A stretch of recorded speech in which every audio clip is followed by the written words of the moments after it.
I'm Hannah Whitaker, 39 years old, and on a June morning at JFK, I thought I had finally bought my way into belonging. I'd covered the tickets, the hotels, the private tours, and I arrived early with every passport color-tabbed and every confirmation number printed twice. The check-in line hummed with rolling suitcases and soft reunions, and for once, my heart felt steady, not braced for the next flight. My sister Brooke stood a few paces away, all blowout and bright lipstick, waving at our mother like a hostess, greeting favored guests. I told myself we were starting fresh, that this trip would be memory instead of ledger. A gate announcement crackled overhead, a reminder to proceed. Brooke touched my elbow and asked if we could step aside for one quick thing. The agent called for the next family in line. Brooke didn't smile. Before I go any further, tell me where you're listening from in the comments. And if you've ever had to prove your place in a room that should have welcomed you, tap like and subscribe so we can keep each other company. I grew up learning to make myself useful, the kind of child who straightens picture frames and memorizes grocery lists, who notices when the front porch light flickers and replaces the bulb without being asked. By the time I turned 8, I had a new last name and a careful way of breathing whenever adults were talking. Linda loved order and appearances, and the Whitaker house reflected that: monogrammed towels, centerpieces that changed with the seasons, and an unwritten rule that feelings were fine as long as they didn't spill. Thomas. My father had a gentler quiet. He favored early morning coffee and long practical talks about work ethic, how you keep promises to yourself when other people don't keep theirs. He never made speeches about family, but he showed up to the dull parts, the school fundraiser with folding chairs and flat lemonade, the piano recital where I missed 2 notes, and he clapped anyway, and he kept a small fireproof box with papers he told me to understand, not fear. That was his way of saying I belonged even when holiday photos found a way to position me near the edge. Money was different in our neighborhood than it had been in my first years. It floated rather than sat, handled with an ease that made expensive things seem like errands. I noticed early that this ease came with a hierarchy. Some people spent, and some made sure the spending didn't topple the structure. I became one of the careful ones. I worked through high school, studied finance like it was a language that could translate doubt into security, and built a career where numbers told cleaner truths than dinner table compliments. Northbridge gave me a corner office I rarely sat in because my work lived in spreadsheets and contracts and late-night calls with people who signed their emails with initials. I sent checks when the family needed them and did it quietly, believing that generosity shouldn't be a receipt book. A mortgage payment here, student loans there, a new SUV after a wreck I didn't witness. I handled it in the same steady way. I color-coded our travel folders, convinced steadiness could pass for love if I held it long enough. The gap between what I gave and what I was called never announced itself all at once. It showed up in small edits. At Brooke's graduation party, I was introduced as our dependable friend, and I laughed like it was a joke that landed.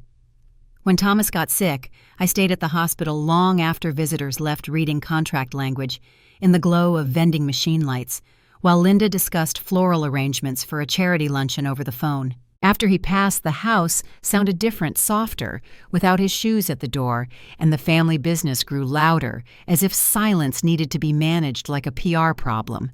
I kept paying and kept my seat at the end of the table, learning how to nod when a story skipped me entirely. If I was tired, I told myself it was a kind of service, and service is a choice you make with your eyes open.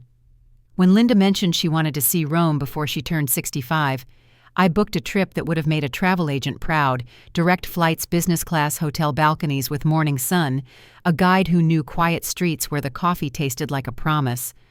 I watched the calendar like a child counts down to a birthday, hoping the shared adventure could soften edges that years of careful tone had sharpened.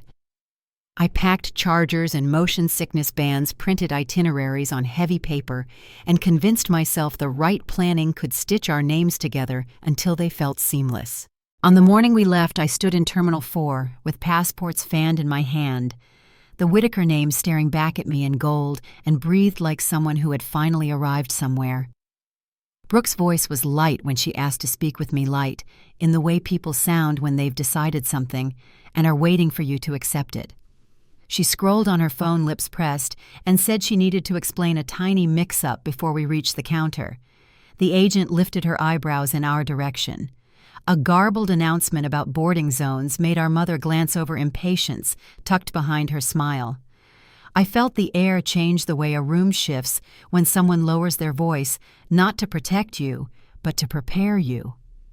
Brooke's thumb hovered over her screen, and she said my name the way a person might say, "Hold still." Brooke scrolled through her phone like someone hunting for evidence she already knew was there. Her expression stayed composed, but I could see a flicker of satisfaction in the tight curve of her mouth. "Hannah," she said, voice low and calm enough to sound rehearsed. "This is so awkward, but there's been a mix-up with your ticket." She turned the screen toward me, filled with confirmation numbers and seat charts I'd seen a dozen times. "I think when I was picking meal options, I accidentally canceled yours." My laugh came out small and nervous. "That can't be right. Everything was booked together." The airline agent was waving for the next traveler, so we stepped aside. Brooke's fingers hovered over her phone, tapping as if searching for a fix. "It's not showing you on the passenger list," she murmured half to herself. The system must have glitched. I glanced toward my mother, who stood nearby adjusting her scarf and pretending to be too busy for this conversation. "Can we just buy another seat?" I asked the agent, holding out my credit card. The woman at the counter shook her head politely. "I'm sorry, ma'am, this flight is completely sold out. The next available ticket to Rome leaves on Thursday." 4 days. My throat tightened. Linda looked from me to Brooke and back again, sighing as if she'd stumbled into inconvenience instead of betrayal. "Darling, maybe you can join us later," she said. "You know how non-refundable everything is." Brooke placed a hand on my arm, her touch light but her grip firm. "We'd wait if we could," she said softly. "But everything's arranged. The tours, the hotels. You understand, right?" Her words had that familiar edge, polite enough to be excusable, sharp enough to leave a mark. I nodded because I didn't know what else to do. Behind her, my cousin Evan was joking with a gate agent, his laughter blending with the boarding announcements. None of them looked back. "Go ahead," I heard myself say. "You'll miss your flight." Brooke hugged me quickly like a formality she wanted to finish. "You're the best, Hannah. We'll FaceTime from the Trevi Fountain." She smiled like it was generous of her to offer. Then they disappeared behind the security line, my mother's designer luggage rolling neatly in rhythm with Brooke's heels. I stood there until they were gone, the noise of the airport pressing against me like static. The Uber ride home was silent, except for the driver's soft hum of the radio. I stared out the window at the city I'd bought so many comforts for, but never fully belonged to. My phone buzzed again and again, messages from the family group chat, now renamed Whitaker Eurotrip. Brooke posted a photo of champagne flutes clinking at the gate. Linda shared a snapshot of her seat captioned, "Finally relaxing." Evan commented about extra legroom. I scrolled through each post until my stomach turned, not one message asking if I'd made it home. When I reached my apartment, I set my luggage by the door and walked straight to the window. The sky was still pale, the kind of New York morning that smells faintly of jet fuel and promise. I'd spent 3 months planning this trip down to the hour, and in a single conversation it had evaporated. My phone flashed another notification, a memory from last year, Thanksgiving at the Whitaker house. I opened it. The photo showed 12 smiling faces around the dining table. I wasn't in it. I was behind the camera, just like always. That pattern ran deeper than any canceled ticket. When Brooke graduated college, I'd sat through her party watching her circle of friends fawn over my parents. I remember her saying, "Oh, that's Hannah, she helps with the business sometimes." Helps as if I hadn't been the one keeping their accounts afloat for years. When our grandmother passed, the obituary listed all the grandchildren except me. Linda's reason still rang clear in my mind. It would be confusing to explain. I'd paid off their mortgage, their loans, their mistakes, and still I was the outsider with the open checkbook.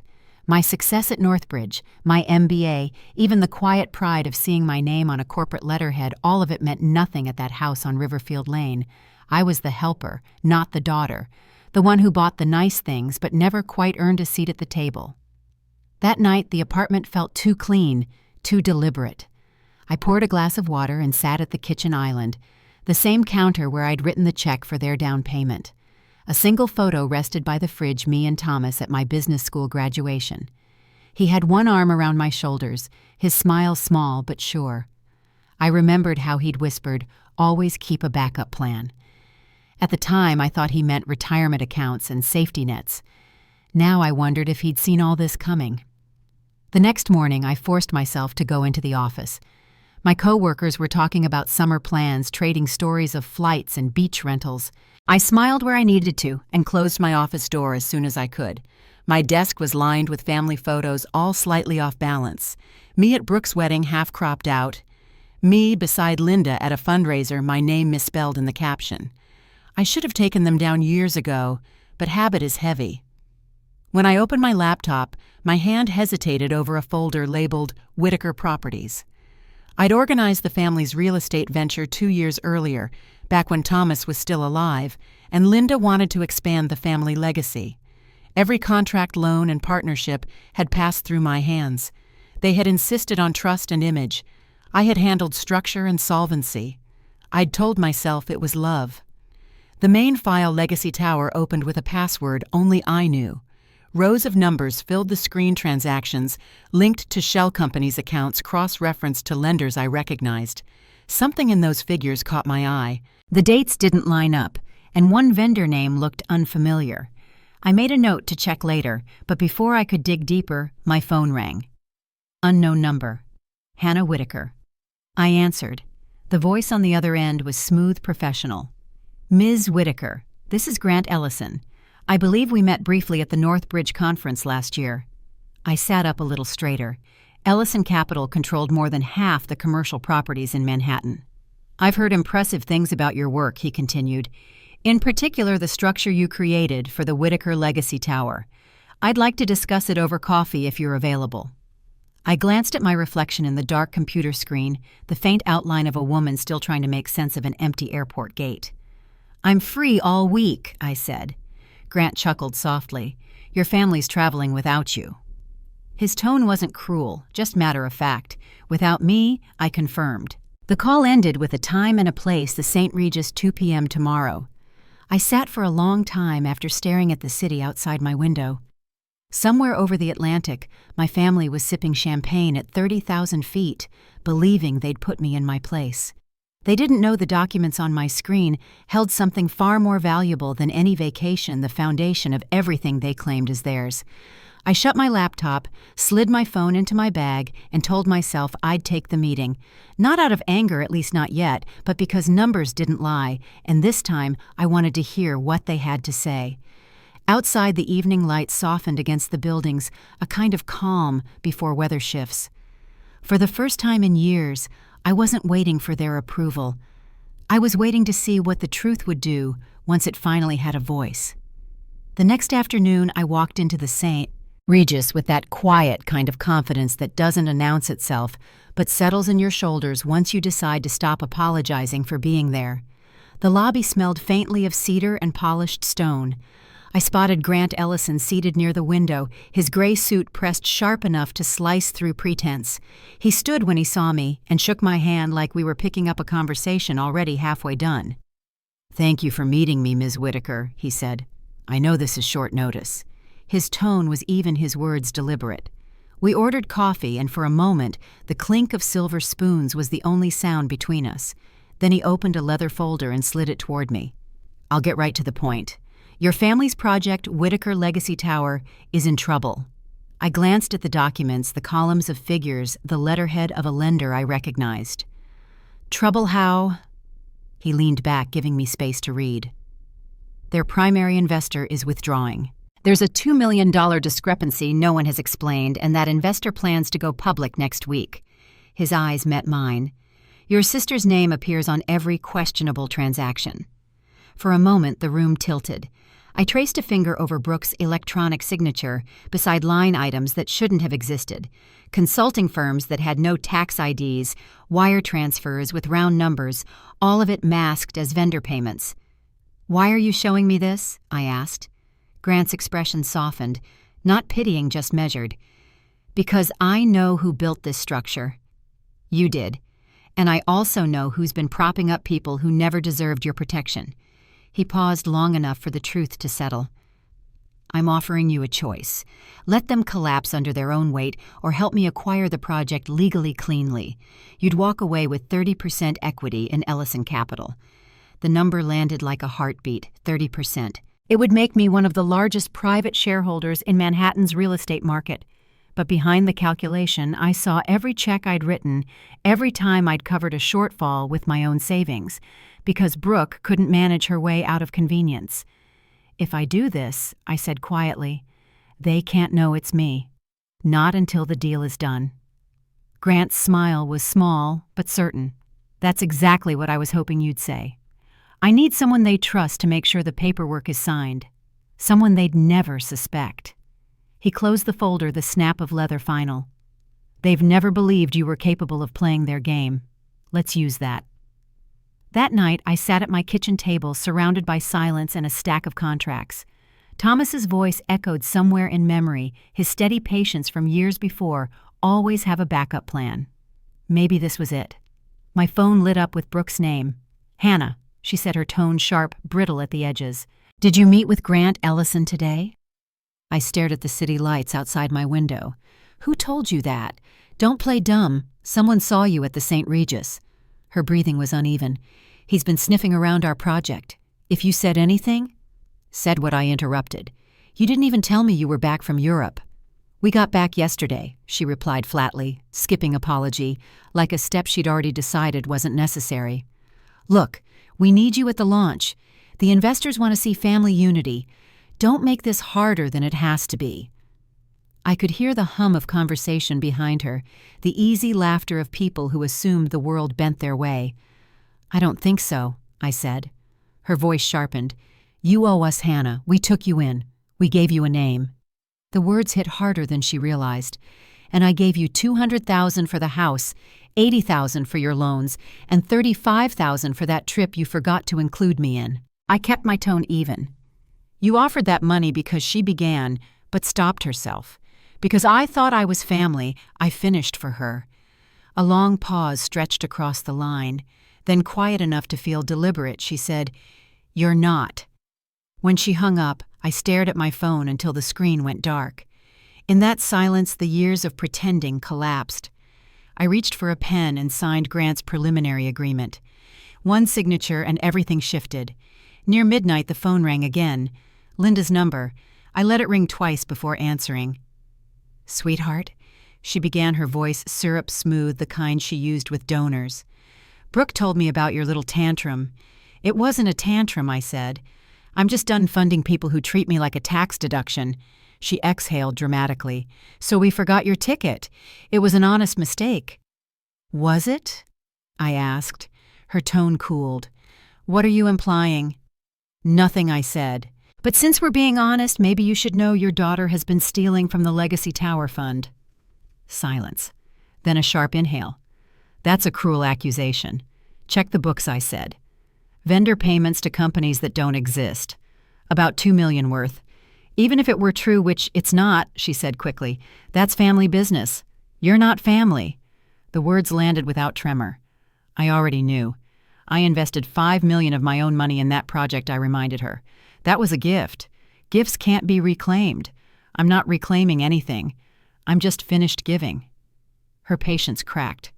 "If you don't show up to the launch, you're out permanently. No holidays, no events, nothing."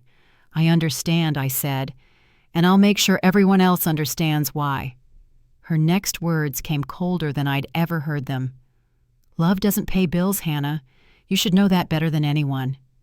The line went dead. I stared at the papers spread across my desk, Grant's proposal glowing on my laptop.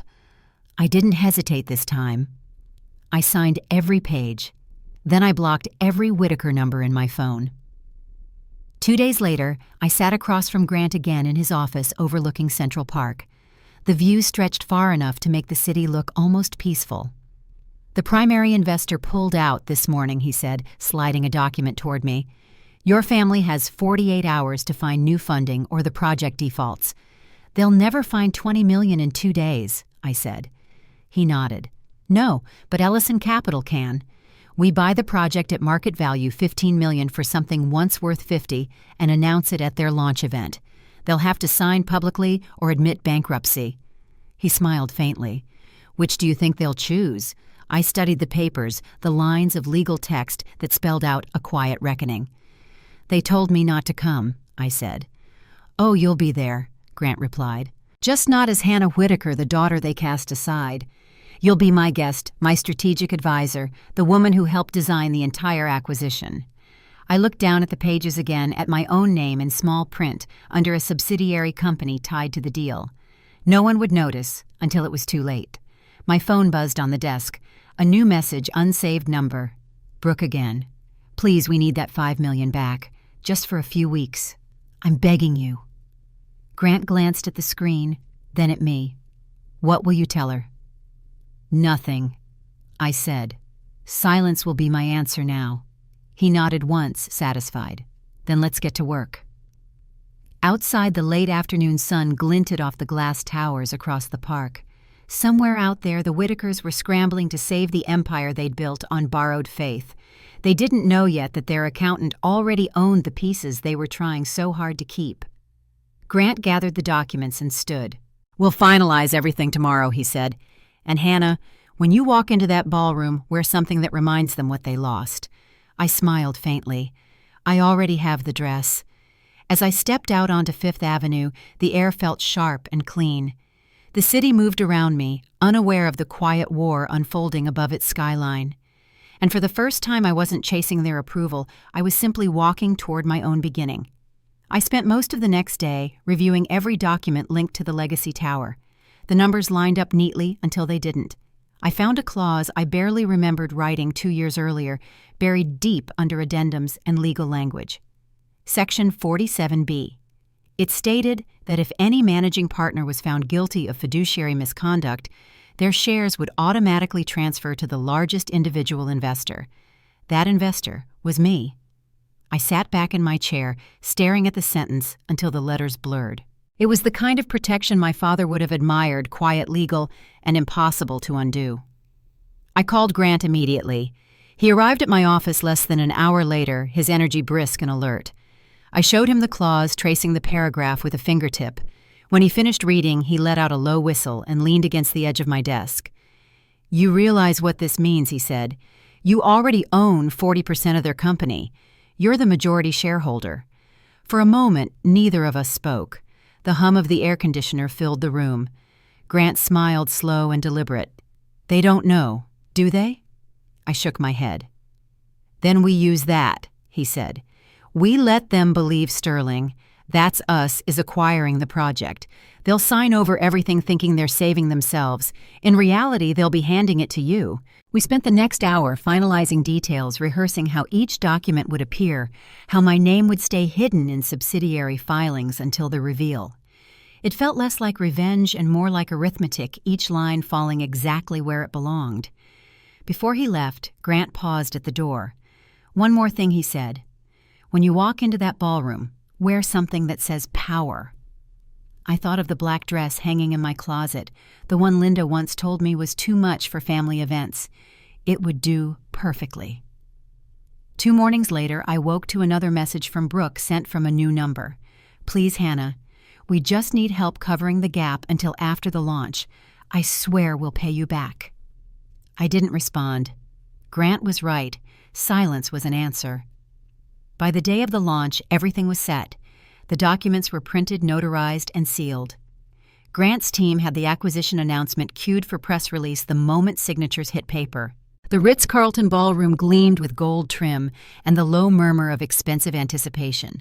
More than 200 investors filled the space, champagne glasses balanced like props. I arrived 30 minutes after it started right as Linda took the stage. She spotted me instantly. Her voice faltered before she recovered, smiling tightly. "Welcome, everyone," she said into the microphone. "The Whitaker Legacy Tower represents everything our family stands for: integrity, tradition, and unity." Her gaze slid across the crowd, landing on me and Grant, seated near the front. Brooke was beside the podium, dressed in cream silk that shimmered under the lights. Her expression tightened the moment our eyes met. Grant leaned closer. "Ready always," I whispered. Linda continued, her tone smoothing into practiced warmth. "The Whitaker family has always been selective about who we allow into our circle.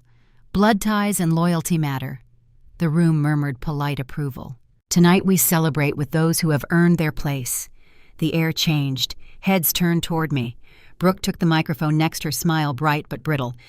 "Before we continue, there's something I need to address. There's someone here tonight who doesn't belong." Her voice carried across the ballroom.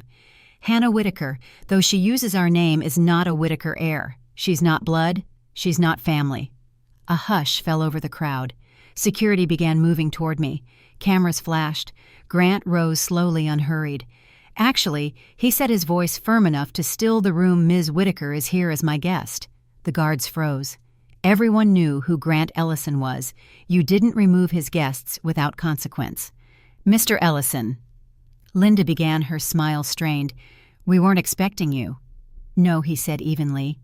"I imagine not, especially since Ellison Capital is about to become very involved with this project." The room rippled with whispers. Brooke frowned. "What are you talking about?" Grant turned toward the crowd.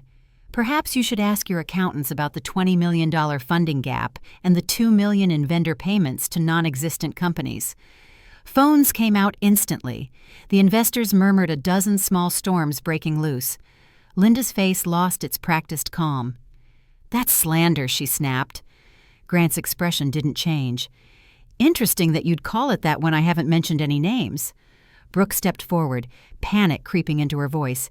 "You can't just walk in here." "Security," Linda interrupted. "Escort them out." The head of security hesitated. "Ma'am, Mr. Ellison owns a controlling stake in this hotel. We can't remove him." "I'm a Whitaker," Brooke shouted. "This is our event." I stood then, the sound of my heels on the marble cutting through the noise. "A Whitaker who paid off your family's debts, your loans, your mortgage," I said. "A Whitaker who invested $5 million of her own money in this project, while you were stealing too. You can't prove that," Brooke said, her voice shaking. I reached for the remote I'd tucked in my clutch and pointed it toward the main screen. The slideshow meant to showcase the legacy tower shifted to a spreadsheet, account records, vendor payments, forged signatures. The room erupted. "I don't have to," I said. "You already did." Linda grabbed the microphone again. "Turn it off." Now. But no one moved. The investors were too busy filming.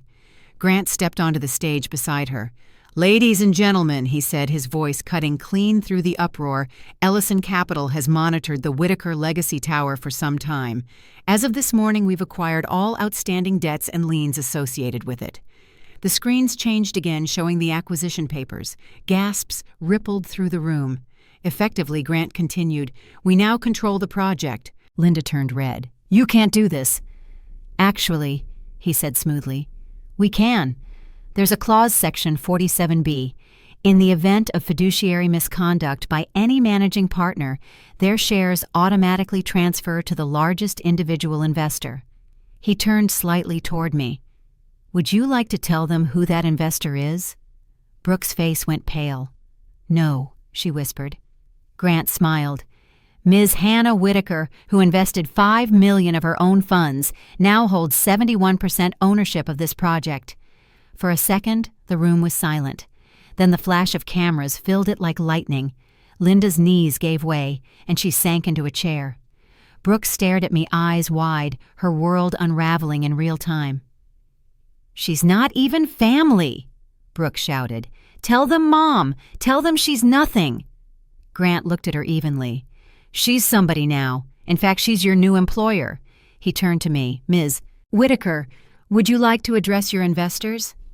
I walked to the podium, the lights hot against my skin, and looked out at the crowd that had once dismissed me as an afterthought. "Good evening," I said. "Yes, I was adopted into this family. Yes, they raised me. But I paid for that privilege more times than I can count." My gaze shifted to Linda and Brooke. "You taught me that love doesn't pay bills. You were right, but respect does. Integrity does." The room fell into perfect silence. "Effective immediately," I continued. "Brooke, Whitaker is terminated from any role in this project. Linda Whitaker's consulting contract is void. All Whitaker family members are barred from the property." Linda's voice cracked. "You can't do this. Thomas would never allow it." I met her eyes. "He's the one who helped me write the clause." The words hit her like a physical blow. She swayed, gripping the edge of the table. Brooke's makeup streaked down her cheeks. Somewhere in the back of the room, applause began soft at first, then growing as investors realized what they were witnessing. Grant raised his glass. "To Hannah Whitaker," he said, "who proved that family isn't defined by blood, it's defined by character." I didn't raise mine. I just looked at the faces that had once looked through me and finally saw them for what they were. Small people standing at the end of something they believed was theirs. The reporters surged forward shouting questions, but all I could hear was the click of my father's old fountain pen in my hand, the sound of his lessons coming full circle. Outside the ballroom doors, the city lights shimmered like they always had, waiting for whatever came next. The applause in that ballroom felt endless, but the moment it faded, the work began. Grant's legal team moved in like clockwork, sharp suits, quiet voices, documents spread neatly across a glass table near the stage. Reporters hovered in the corners, whispering into phones. I stayed composed, though my hands trembled behind the podium. Brooke tried to reach for the microphone again, but a lawyer stepped forward, placing a folder in front of her. "These are the transfer documents," he said. "Acknowledgement of the ownership change." Brooke's eyes darted across the pages. "What happens if we don't sign?" she demanded. Grant didn't raise his voice. "Then we proceed with criminal charges for embezzlement. $2 million isn't a bookkeeping error, it's grand larceny." Linda's pen slipped from her hand. She looked at me across the table, her eyes raw from crying. "You'd really do this to us?" I met her stare without answering. It wasn't cruelty, it was certainty. The same steadiness they'd mistaken for weakness for most of my life. Linda turned toward the lawyer, her voice smaller now. "Where do we sign?" They signed one after another. Linda first, Brooke second, each signature, pulling another thread from the fabric of what used to be their empire.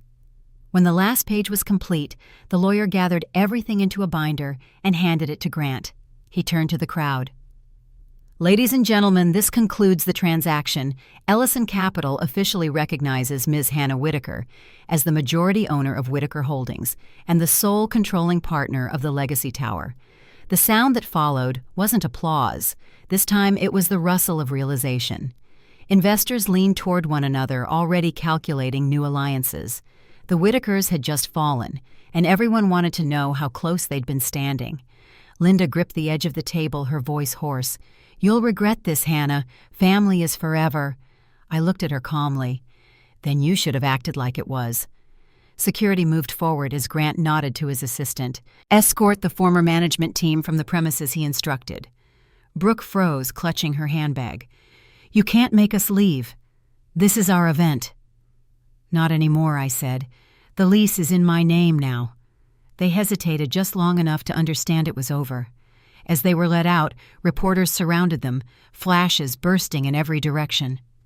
Linda kept her chin high, but her eyes darted to the cameras, searching for sympathy she wouldn't find. Brooke's makeup streaked across her cheeks, like ink in the rain. When the ballroom finally emptied, Grant approached me with 2 champagne flutes. "To new beginnings," he said. I didn't lift my glass right away.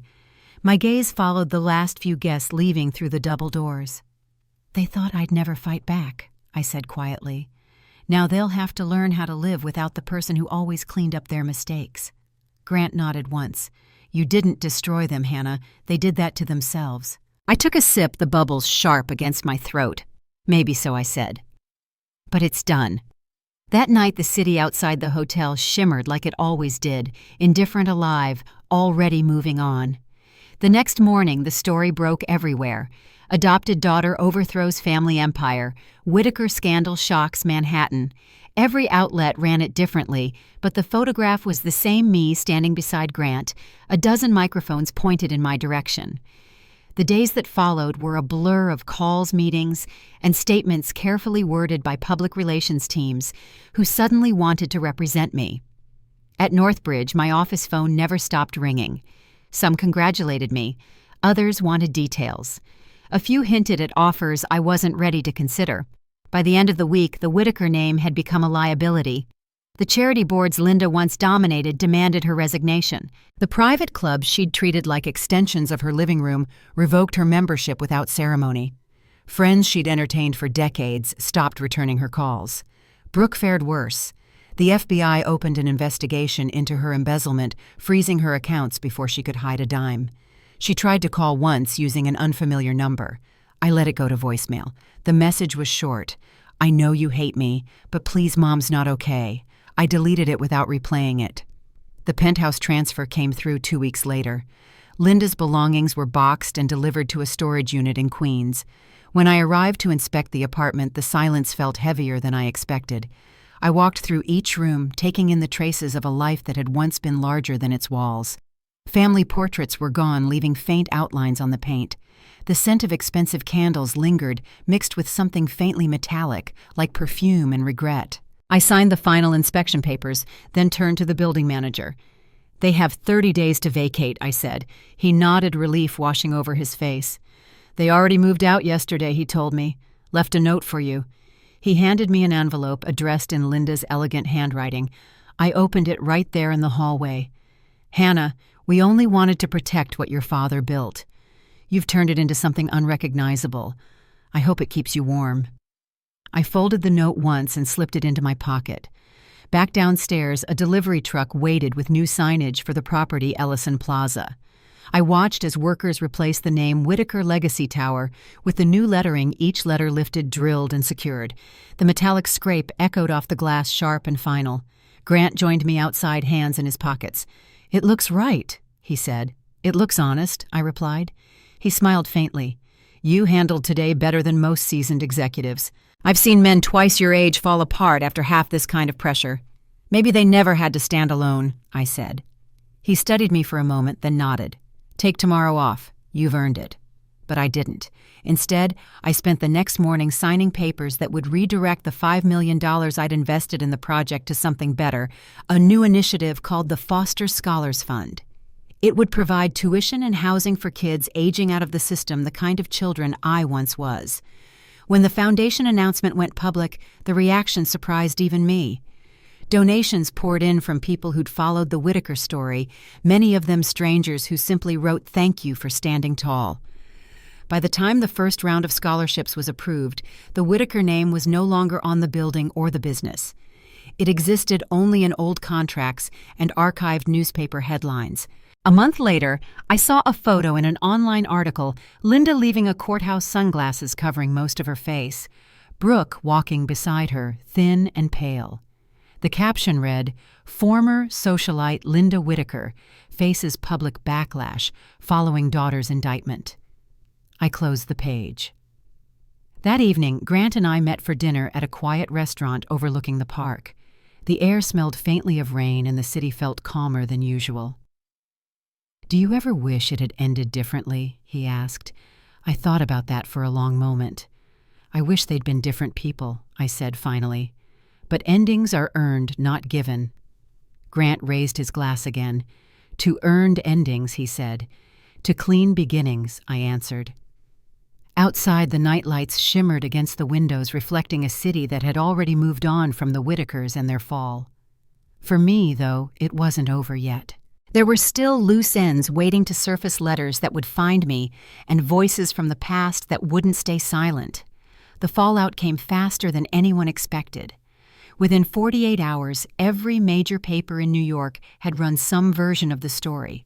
The headlines shifted tone depending on who wrote them. Some called it justice, others betrayal. But all of them led with my name. The photograph from that night appeared everywhere, me in the black dress, standing beside Grant as the flashbulbs lit up the ballroom. By Monday morning, reporters waited outside my office lobby, hoping for quotes about the Whitaker scandal. I didn't give them any. My focus stayed on the work on rebuilding what they'd left behind. The legal team at Ellison Capital had already finalized the restructuring paperwork, and the project was officially renamed Ellison Plaza. Contractors returned to the site that same week, bringing energy where there had been uncertainty. For the first time in months, every invoice matched the work completed. The Whitaker name, though, was finished. The charity boards dropped Linda quietly, each one releasing polite but firm statements about values and accountability. The country club revoked her membership without ceremony. The social circles that once orbited her calendar simply drifted away. Brooke faced harsher consequences. The FBI investigation revealed more fraudulent transfers, smaller ones that traced back over several years. Her accounts were frozen. Her lawyer withdrew when she couldn't pay his retainer. One evening, I was reviewing quarterly forecasts when my assistant Carla Benson knocked on my door. "Ms. Whitaker, there's someone in the lobby asking to see you," she said. "She says she's family." I didn't need to ask who. "Tell her I'm not available," I said. Carla hesitated. "She looks desperate." I stood smoothing the front of my jacket. "Then bring her upstairs." A few minutes later, Brooke appeared in my doorway. She looked smaller than I remembered her usual polished confidence, replaced by exhaustion. "You've made your point," she said, her voice raw. "Can we talk?" I gestured toward the chair across from me. "You've got 5 minutes." She sat carefully, eyes darting around the office, as if the glass walls themselves might judge her. "Mom can't afford the rent," she began. They froze everything. "We're trying to find a place." "But Queens," I interrupted. "That's where she moved, isn't it?" Her surprise flickered. "You knew. I know more than you think." Brooke folded her hands, the movement tight and rehearsed. "She's sick, Hannah. Stress mostly. She hasn't eaten in days. Then maybe she should call the people who used to fill her calendar," I said evenly. "She's still your mother," Brooke said quietly. I met her eyes. "No. She was the woman who raised me. That's different." She looked down, tears blurring the edge of her mascara. "You don't have to forgive us, but please don't let her lose everything." I leaned back, studying her. "You're facing 5 years in federal prison, Brooke. Maybe you should worry about yourself first." Her shoulders shook. "I was stupid.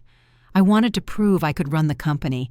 Everyone said I was just your shadow, and I—" She stopped, catching her breath. "You were always the one they compared me to." I kept my tone steady. "And that's what made you steal." Her silence was answer enough. The intercom buzzed softly. Carla's voice came through. "Mr. Ellison on line 1. I pressed the button. "Tell him I'll call back," I said, then looked at Brooke again. "Your time's up." She stood slowly. "I sent you a letter," she said. "You'll get it soon. Then that will be your last word." After she left, the office felt colder. I closed my laptop and stared out at the skyline, its windows gleaming against the evening light. I didn't feel triumph anymore, just an odd quiet that didn't know where to settle. 2 days later, the letter arrived. It was handwritten on plain notebook paper, the words, "Uneven." "Hannah, I know you'll probably throw this away, but I need to say it. We were wrong about you about everything. You were the only real thing in our family. I'm sorry." There was no return address. I folded the page once and set it in the drawer of my desk. Some apologies are just acknowledgments of the inevitable. Grant and I kept moving forward. The project's first tenants signed their leases that spring, small businesses, startups, and a handful of minority-owned companies we'd prioritized in the new structure. Grant called it ethical capitalism. I just called it balance. When the first units opened, the lobby held a new art installation, framed photographs of graduates from the Foster Scholars Fund. Their smiles filled the walls where old Whitaker portraits once hung. At the unveiling, a young woman approached me, clutching a small envelope. "Ms. Whitaker," she said, "I'm one of the scholarship recipients. You don't know me, but you changed everything for me." Her name was Alina Torres, 21, studying architecture. Her handshake was steady, her gratitude real. For the first time in years, I felt pride that didn't come with strings attached. That summer, I received another letter, this one from Linda. It came through legal mail forwarded by her attorney. Inside was a single page typed this time. "I hope you're proud. You've ruined what your father built. All I have left are memories, and you've taken those too." I set the letter aside, unopened beyond the first paragraph. Some words didn't deserve oxygen. News about Brooke's sentencing came the following month. 3 years in a federal facility reduced for cooperation and repayment agreements. Grant read the headline over breakfast. "Light sentence," he said. "She'll serve less than 2. "She'll serve enough," I replied. After the sentencing, Linda disappeared from public view entirely. Occasionally, I'd hear rumors, neighbors mentioning they saw her at the grocery store or that she was renting a small apartment near the train line. But she never reached out again. In late September, I met Grant for dinner at a quiet restaurant on the Upper East Side. The city outside hummed with its usual rhythm traffic laughter, a siren fading into distance. He poured a glass of wine and studied me over the rim. "You know," he said when I first called you, "I didn't expect you'd go this far." "Neither did I admitted. He smiled faintly. "Thomas would have been proud. He believed in you before anyone else." I didn't answer right away. The memory of my father's steady voice filled the silence, his reminder to always have a plan, to protect what matters, even if no one sees it. Grant reached into his briefcase and pulled out a sealed envelope. "He gave this to me years ago," he said. "Told me to hold it until the day you finally stood on your own." My pulse quickened as I took it. The handwriting was unmistakable Thomas's careful script. I unfolded the note slowly. "My dearest Hannah, if you're reading this, you've already learned what I always knew. You were never the one who needed saving. They were. Love, Dad." The paper blurred as tears welled for the first time since the airport. Grant didn't say anything. He didn't need to. When we left the restaurant, the air outside was cool and clean after a light rain.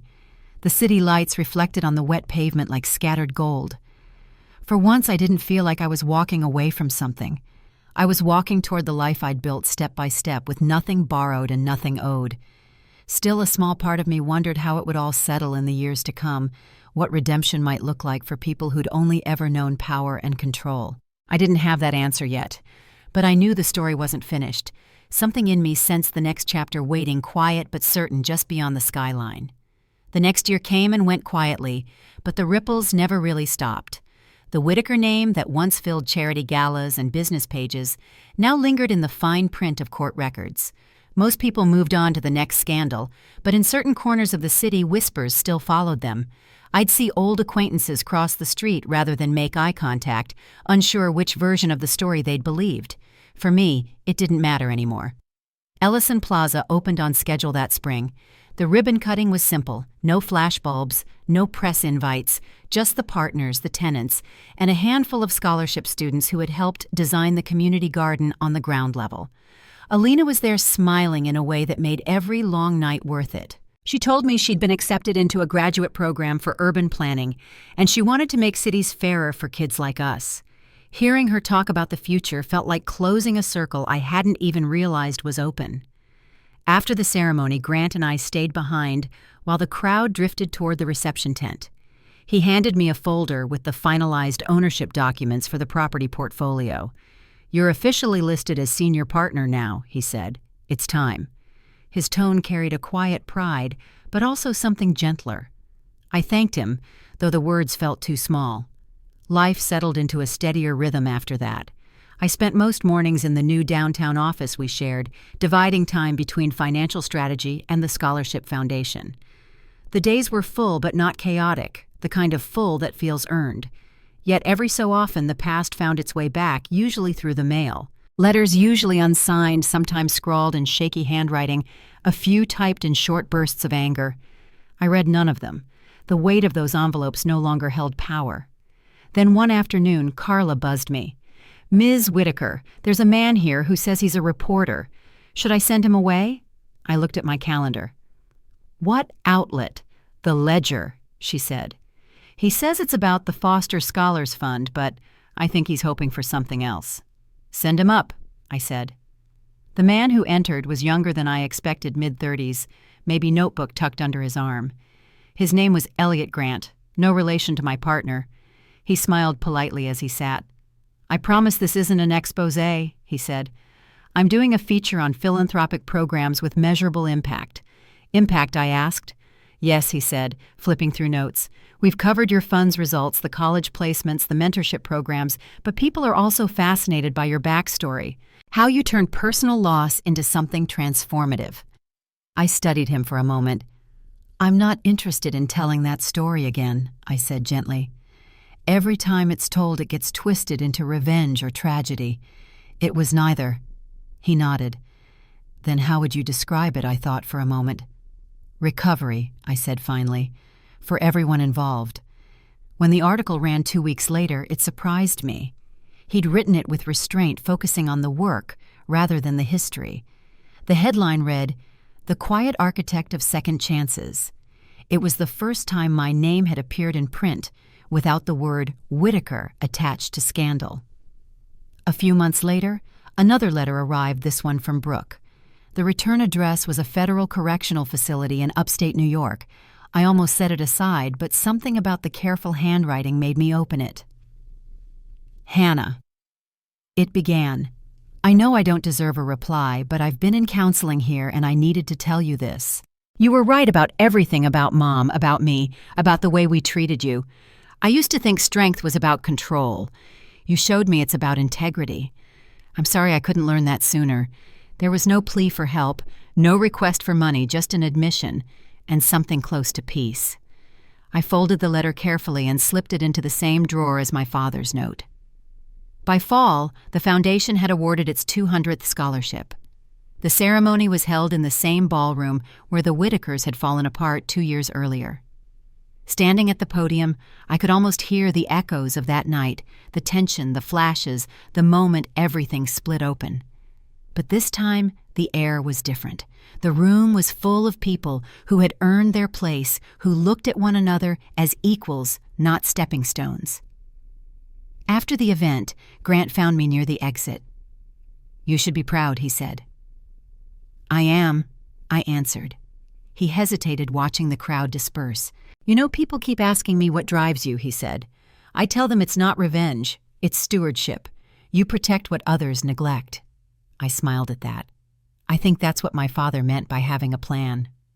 As we walked out, the night air felt cooler, brushing against the city lights that stretched like a quiet promise. For once, the skyline didn't remind me of ambition. It felt like freedom.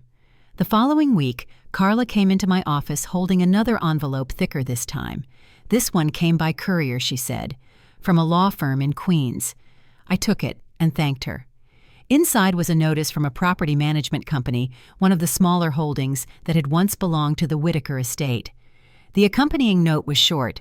Per Linda Whitaker's request, ownership of this property has been transferred to the Foster Scholars Fund, effective immediately. I stared at the paper for a long moment, unsure what to feel. Attached was a handwritten note from Linda herself. Maybe this can do some good, since we never could. I set the documents on my desk and leaned back in my chair. For years, every interaction with her had been sharp-edged, transactional. But this was something else.